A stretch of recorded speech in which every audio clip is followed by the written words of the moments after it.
This is a learning and exam preparation video for the IB Business syllabus. At the end of the video are practice assignments for you to prepare you from the exams. Please click www.intmace.com on the link at the bottom of this video to do the assignments for this topic, Unit 2.6, Employer and Employee Relation, HL only. Employer and Employee Relation HL only. Collective bargaining.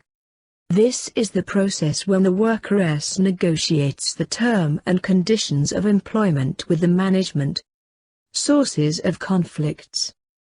The primary sources of conflicts in the organization between workers and the management are change, different interests, different values, external factors, insufficient resources, poor communication and poor performance. 1. Change. Change can be directed to internal or external factors. Change can cause stress to employees. For instance, adapting to new technology. 2. Different interests. Different interest between the employees and management can cause conflicts in the organization. If employees focus only with their individual goals and do not sufficiently consider the goal of the organization, these will result to lack of effectiveness to the organization. 3. Different values.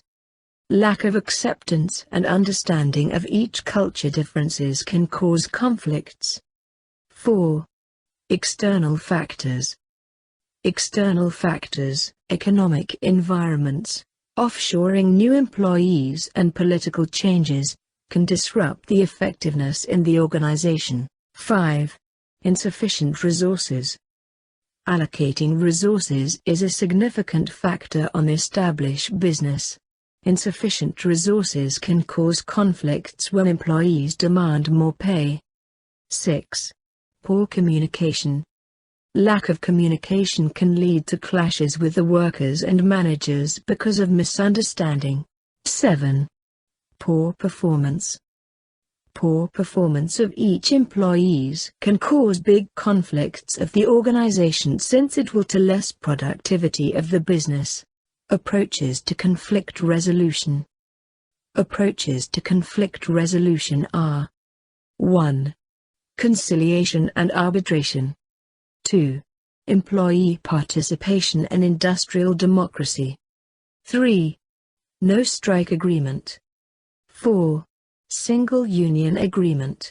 Conciliation and arbitration is the process where the employer and employee representatives seek help from a third party to resolve a dispute with the aim of bringing together the groups in dispute and help find resolution by outlining both parties' position and providing appropriate evidence in order to assess and make judgment. Employee participation and industrial democracy.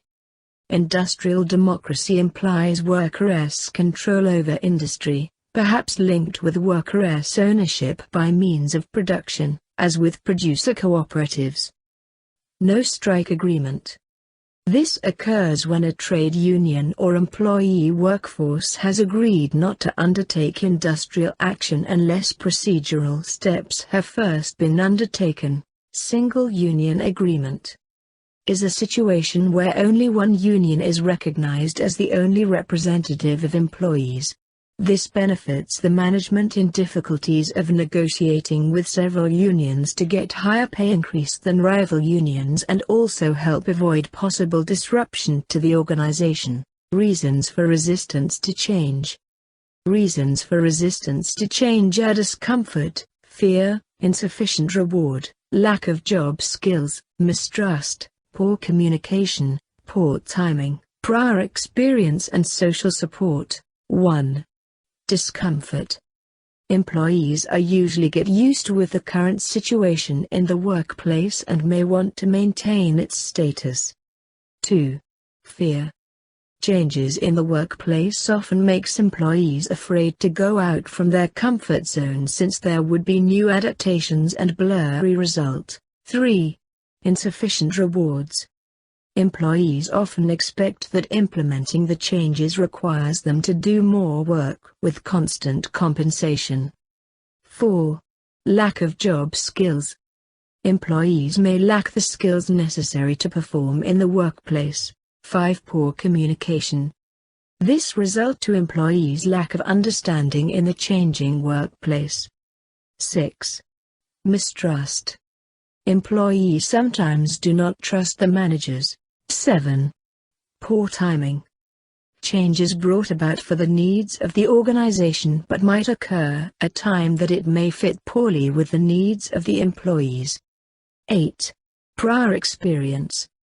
Employees may have rough experience with the change at earlier time with another or maybe with current organization. 9.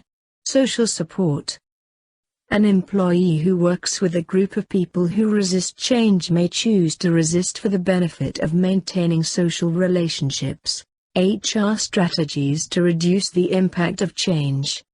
Organizations do not directly move forward with the change but rather lead and manage employees through a change process, for it will help reduce the resistance and transition of the organization to its new and desired set of circumstances. Steps on taking change process. 1. Develop a vision for the change process and the desired outcomes. 2. Forecast and allocate necessary resources to implement the change. 3. Involve employees in the change process from the outset so that they won't get confused and they will feel their importance. 5. Regularly communicate to all appropriate stakeholders how the change process is going. 5. Provide advanced trainings for employees with the changes affect them directly, which allow them to envision the benefit of change immediately. 6. Frequently communicate the benefits of the changes in the organization. 7. Be aware of the stress that the change can cause. Practice assignments, exam prep assignments for the IB Business Studies syllabus. You may now proceed to try out the exam preparation assignments. All assignments will be marked and feedback will be given. Should you need to speak to one of our tutors, send your email to administration@intmace.com. Please proceed to the link www.intmace.com at the bottom of this video to commence with your practice. Please click subscribe to our video if you find the content useful. All the best with your assignments.